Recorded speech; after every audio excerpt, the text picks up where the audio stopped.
Salut les gars, ça bouge? Dans les champs de maïs d'une petite ville du Midwest, une créature connue sous le nom de Sawtooth Jack se réveille chaque Halloween et essaie d'atteindre l'église locale. Les habitants savent qu'ils doivent l'arrêter s'ils ne veulent pas qu'une catastrophe se produise. Ils ont donc un rituel traditionnel qu'ils répètent chaque année appelé la course. Tous les garçons adolescents de la ville doivent chasser Sawtooth Jack et le tuer avant minuit. Ensuite, tout le monde peut manger les bonbons cachés dans son corps parmi les organes. Celui qui tue Sawtooth Jack est considéré comme un héros et gagne une maison pour sa famille, 25 000 $, une voiture et la permission de quitter la ville, ce qui est habituellement interdit. Ils pensent aussi que cela bénit la récolte. Les filles ne sont pas autorisées à rejoindre la course, et chaque famille ne peut envoyer qu'un fils. En 1962, un groupe de garçons masqués part à la chasse aux monstres. L'un d'eux est seul sur la route, très effrayé et incertain de comment procéder. Soudain, Sawtooth Jack apparaît derrière lui, et le garçon crie alors qu'il se fait tuer. Quelques instants plus tard, les garçons trouvent le corps brûlant de leur ami et voient Sawtooth Jack debout au milieu du champ de maïs. Un Jim furieux commence immédiatement à le poursuivre, et quand le monstre est sur le point d'atteindre l'église, Jim le rattrape et le bat à mort. Ensuite, il prend des bonbons dans le corps de Jack, et après que les autres en aient fait de même, il hurle et célèbre la victoire de Jim. Par la suite, la guilde des récolteurs organise une fête d'Halloween pour célébrer une autre course réussie, et Jim reçoit tous ses prix. Son jeune frère Richie lui demande de l'emmener avec lui, mais Jim offre juste un câlin et un « je t'aime » avant de quitter la ville dans sa nouvelle voiture. Un an plus tard, le shérif Jerry arrive à l'école 5 jours avant Halloween pour rappeler aux adolescents l'importance de la course, montrant des photos de l'année où ils n'ont pas tué Sawtooth Jack et le Black Duster a détruit leur récolte. Jim est souvent présenté comme un exemple de héros, ce qui irrite Richie, qui veut rejoindre la course et ne peut pas à cause des règles. Riley se moque de lui pour vouloir se porter volontaire alors que les autres n'ont en fait pas le choix. Certains adolescents pensent que Sawtooth Jack n'est pas réel et n'est qu'un adulte en costume. Mais Bud jure qu'il l'a vu à sa fenêtre quand il était enfant. Riley se moque de lui aussi, et cela déclenche une bagarre, mais les adultes interviennent rapidement pour y mettre fin. Après la classe, Riley essaie de suivre Richie dans la rue pour terminer la bagarre. Alors Richie se cache dans un cinéma. Là, il rencontre Kelly, qui est nouvelle en ville. Ils discutent un peu et s'entendent bien. Mais quand Richie l'invite au bal d'Halloween, elle explique qu'elle n'est pas autorisée à y aller parce qu'elle est noire. Richie promet qu'il changera cette règle s'il gagne la course de cette année. Puis il retrouve ses meilleurs amis Bud et Mitch, qui ont entendu des rumeurs désagréables sur Kelly. Mais Richie ne les croit pas. Ses amis le convainquent également qu'il est plus rapide que son frère. Donc il devrait enfreindre les règles et rejoindre la course de toute façon. Le soir, Richie rentre chez lui et ses parents, Dan et Donna, lui remettent une carte postale de Jim, qu'ils n'ont pas vue depuis qu'il a gagné la course. Richie informe ses parents qu'il rejoindra la course malgré les règles, et une dispute éclate au cours de laquelle Dan gifle son propre fils. Cela ne fait qu'augmenter la colère de Richie, et il dit à ses parents qu'ils ne peuvent pas l'arrêter. Il court à sa chambre et s'échappe par la fenêtre pour rencontrer l'ex de Jim et passer la nuit à fumer. Pendant ce temps, dans les champs de maïs, le fermier s'approche d'un épouvantail vide et commence à sculpter une citrouille. Puis il grimpe sur le stand, qui n'est plus vide. Maintenant, Sawtooth Jack est là, portant la citrouille comme tête. Le lendemain, Riley trouve Richie et commence à le battre avant de voler sa ceinture. C'est un souvenir précieux de Jim, parce que les frères portèrent des ceintures assorties. Alors un Richie furieux essaie de se défendre avec un couteau. Cependant, Riley le bat à nouveau et part. Richie décide de rentrer chez lui et trouve une lettre de son frère dans le courrier. Jim s'excuse de ne pas avoir contacté la famille plus tôt et demande à Richie de ne pas rejoindre la course parce que leurs parents ont besoin de lui. Fatigué d'être traité comme un bébé, Richie décide de voler une voiture et de quitter la ville. Cependant, dès qu'il atteint la route principale et traverse le pont, Jerry lui bloque le passage. Richie tente de s'enfuir, mais il a à peine le temps de sortir de la voiture que Jerry l'assomme. Cette nuit-là, tous les parents enferment leurs enfants dans leur chambre pour les empêcher de fuir et de se cacher. Pour éviter de participer à la course, les garçons frappent aux portes et aux murs avec désespoir, demandant de la nourriture ou une pause pour aller aux toilettes, mais leurs supplications sont ignorées. Ils doivent rester ainsi pendant 3 jours. C'est une méthode pour les rendre fous et leur donner envie de participer à la course. Lorsque la nuit d'Halloween arrive enfin, le fermier remplit Sawtooth Jack de bonbons et coupe ses cordes pour le libérer. En ville, tous les garçons adolescents sont enfin relâchés, afin qu'ils puissent envahir les rues et commencer la course. Richie se réveille dans sa chambre et trouve Dan qui lui parle d'une bonne opportunité de travail pour son avenir. Mais Richie ne pense qu'à la course. Dan et Donna tentent de l'empêcher de partir, mais leurs supplications sont vaines, et Richie quitte la maison. Pendant ce temps, Bud, Charlie et Mitch prennent un camion pour participer à la course avec un avantage. Certains garçons les accusent de tricherie, mais Mitch les intimide rapidement jusqu'à ce qu'ils abandonnent. À ce moment-là, Richie finit par les rejoindre. Mais avant qu'ils ne puissent partir, le groupe de garçons hostiles revient et commence à endommager le camion. Une fois de plus, Mitch les tient en respect, tandis que Richie les distrait avec de la nourriture. Finalement, les garçons parviennent à s'enfuir avec le camion. En quittant la ville, ils enfilent des masques et remarquent que le boucher empêche les garçons affamés d'approcher en montant la garde avec une arme à la main. D'autres garçons leur lancent des objets en voyant le camion, le considérant comme une tricherie.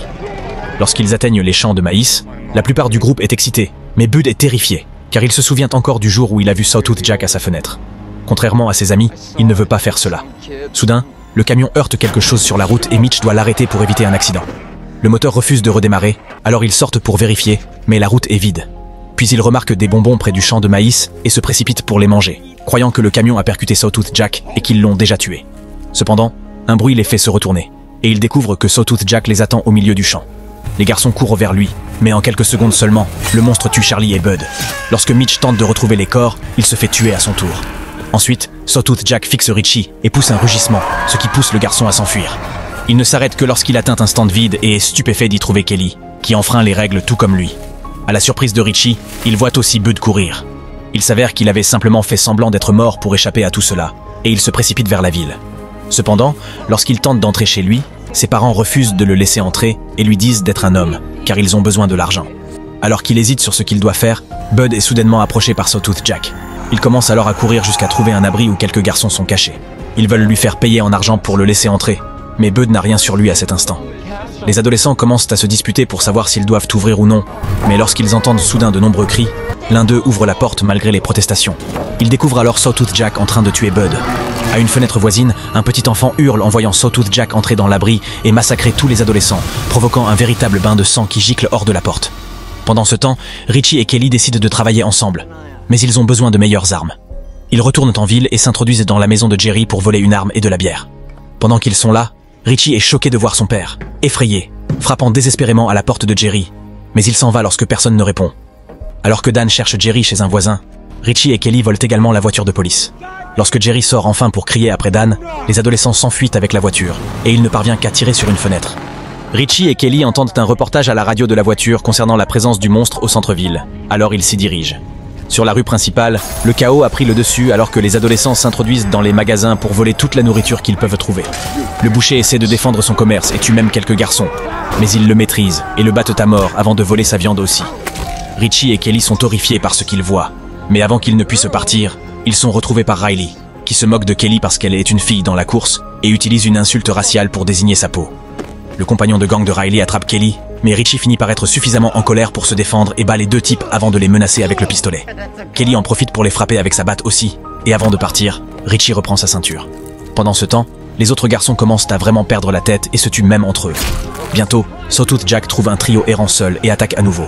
Non loin de là, Richie raconte à Kelly les mauvaises rumeurs qu'il a entendues sur elle et qu'il ne les croit pas. Mais Kelly confirme qu'elle a bien incendié la grange d'un vieux gars parce qu'il était un connard raciste.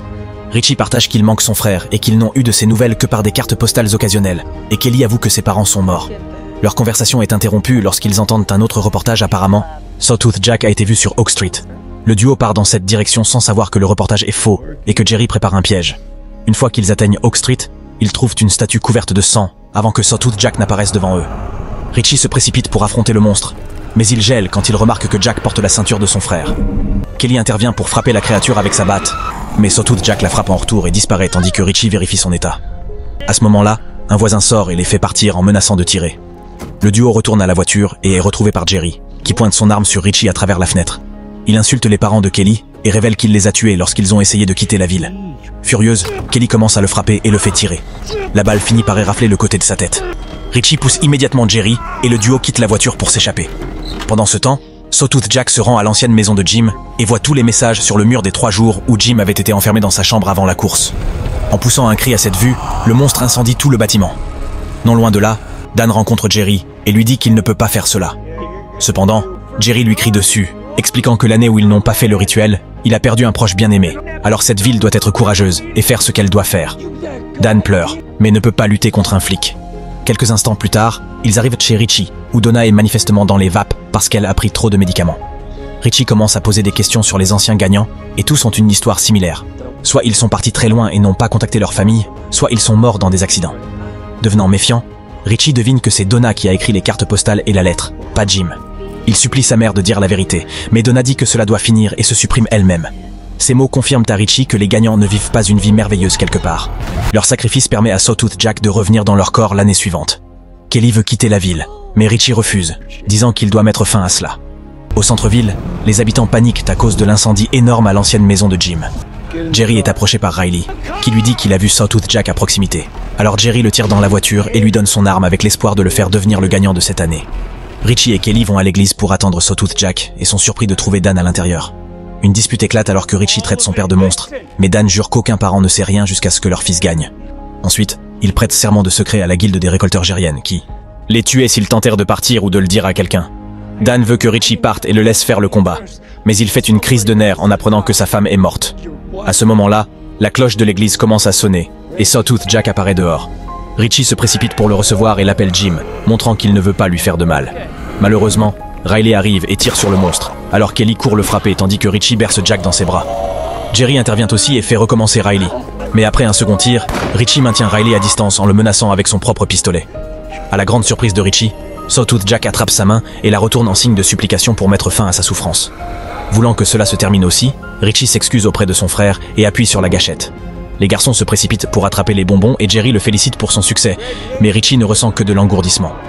Plus tard, pendant la fête, Richie continue d'être de mauvaise humeur et ignore toute la joie autour de lui. Cependant, lorsqu'il voit Kelly arriver, il danse avec elle et l'embrasse, sans se soucier de tous les bigots qui les jugent pour être un couple interracial.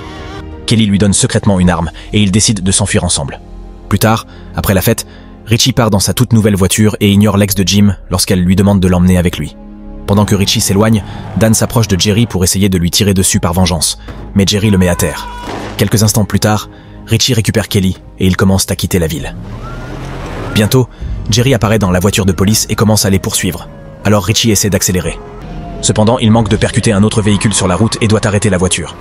Richie fait se cacher Kelly, puis il sort de la voiture pour que Jerry le fasse marcher dans les champs de maïs sous la menace d'une arme. Quand ils arrivent au stand vide, Richie se retourne soudainement et tire 2 fois sur Jerry pour le tuer. Malheureusement, ce n'est pas encore fini. Le fermier apparaît et frappe Richie à la tête pour le faire tomber dans la tombe qu'il a déjà creusée. Richie sort son couteau et demande pitié, mais le fermier lui brise la main, puis commence à l'enterrer vivant. Une fois qu'il a terminé, le fermier part, révélant qu'il était dans le véhicule qui a bloqué la voiture de Richie. Une fois sûr d'être seul, Kelly sort enfin de sa cachette et est trouvée par Dan, qui lui dit de saisir l'occasion de quitter la ville. En pleurant à chaudes larmes, Kelly s'échappe sans autres interruptions. 1 an plus tard, le fermier déterre le corps de Richie et prépare la citrouille, qui devient lentement la nouvelle tête de Sawtooth Jack. La nuit d'Halloween, Dan se présente et libère le monstre, l'appelant toujours Richie.